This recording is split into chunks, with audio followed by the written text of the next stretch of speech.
லிட்ரலா வந்து உன்ன நான் எங்கேயுமே விட்டுக் குடுக்க மாட்டேன் அப்படின்னு சொல்லிட்டு அந்த இடத்துல வந்து சுபிக்ஷா வந்து விக்ரம் கிட்ட பண்ண ஒரு விஷயம் வந்து ஒரு மாரி நல்லாவும் இருந்தது. ஆனா அத கேமா பார்க்கும்போது என்னடா இது அப்படிங்கிற மாரியும் இருந்தது.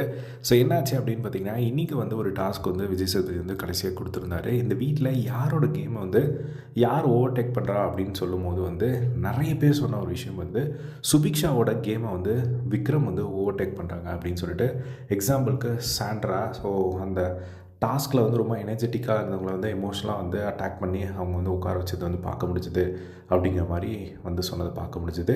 சுபிக்ஷாவோட கேமை வந்து விக்கல்ஸ் விக்ரம் வந்து ஓவர்டேக் பண்ணுறாரு அப்படின்னு சொல்லி அதே மாதிரி இன்னும் ஒரு சில பேர் வந்து சொல்லியிருந்தாங்க. ஸோ அதில் வந்து முக்கியமாக வந்து சொன்னது எஃப்ஜே. ஸோ இது மாதிரி அவரோட ஐடியாலஜியை வந்து அவர் மேலே வந்து சுபிக்ஷா மேலே வந்து புகுத்தி அவர் வந்து ஒரு கேம் ஆடிட்டு இருக்கார் அப்படிங்கிற மாதிரி வந்து ஒரு விஷயம் வந்து சொல்லியிருந்தாரு. ஸோ அந்த ஒரு விஷயத்துக்கும் வந்து பார்த்திங்கன்னா விஜய் சேதுபதி கேட்டார். அப்படிலாம் இல்லை சார், ஐடியாலஜி ஷேர் தான் சார் பண்ணிக்கிறோம் அப்படிங்கிற மாதிரியும் வந்து அவர் சொல்லியிருந்தார் ஆன்சரு.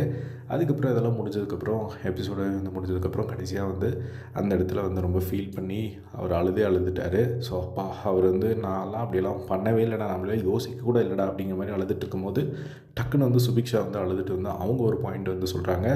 நான் உங்களை சொன்னேன்னா நீங்கள் வந்து என் கேமை வந்து இதை எனக்கு இது மாதிரி இடைஞ்சலாக இருக்கீங்க அப்படின்னு சொல்லிட்டு இல்லை அப்போ என்ன விடுங்க அப்படிங்கிற மாதிரி வந்து அந்த இடத்துலையும் வந்து சுபிக்ஷா வந்து விக்ரம்க்கு வந்து சப்போர்ட் பண்ணதை வந்து பார்க்க முடிஞ்சது. ஸோ இதுதான் எமோஷனல் கனெக்டோ அப்படிங்கிற மாதிரி ஒரு பக்கம் தோணாலும் பட் அவங்க ரெண்டு பேருக்குள்ளே ஒரு ஜென்யூனான ஒரு பாண்ட் ஃபர்ஸ்ட்லேருந்து இந்த இருந்துட்டு இருக்கிறதும் நம்ம பார்த்துட்ருக்கோம். டே ஒன்லேருந்தே இப்போ ஜஸ்ட் லைக் தட் இப்போ இல்லை. பட் ஒரு கேமாக பார்க்கும்போது வந்து உண்மையிலே வந்து விக்ரம் சொன்னால் என்ன சொன்னாலும் சுபிக்ஷா கேட்குற மாதிரியான ஒரு மனநிலையில் தான் நிறைய இடங்களில் வந்து இருக்கிறதையும் வந்து நம்மளால் பார்க்க முடியுது. ஸோ சுபிக்ஷா வந்து அந்த பாசம் எல்லாமே வச்சுக்கலாம், பட் அதை கேம் தாண்டி வெளியே போனதுக்கப்புறம் வச்சுக்கலாம் அப்படிங்கிறது தான் விஷயம். ஏன்னா அவங்க பெருசாக இப்போல்லாம் வந்து தெரியறதே இல்லை. ஸோ அதனால் அவங்களுக்கு தான் வந்து அது நல்லதாக இருக்கும். ஸோ இதுதான் வந்து நடந்தது. இதனால தான் வந்து ரெண்டு பேருமே அழுதாங்க. பட் அந்த இடத்துல சுபிக்ஷா வந்து எல்லார் முன்னாடியும் விக்ரம் விட்டு கொடுக்காமல் இருந்தது பாராட்டுற மாதிரியும் ஒரு விஷயம் இருந்தது. இந்த ஒரு விஷயத்தை நீங்கள் எப்படி பார்க்குறீங்க அப்படிங்கிறத கமெண்ட் பாக்ஸில் வந்து ஷேர் பண்ணுங்கள்.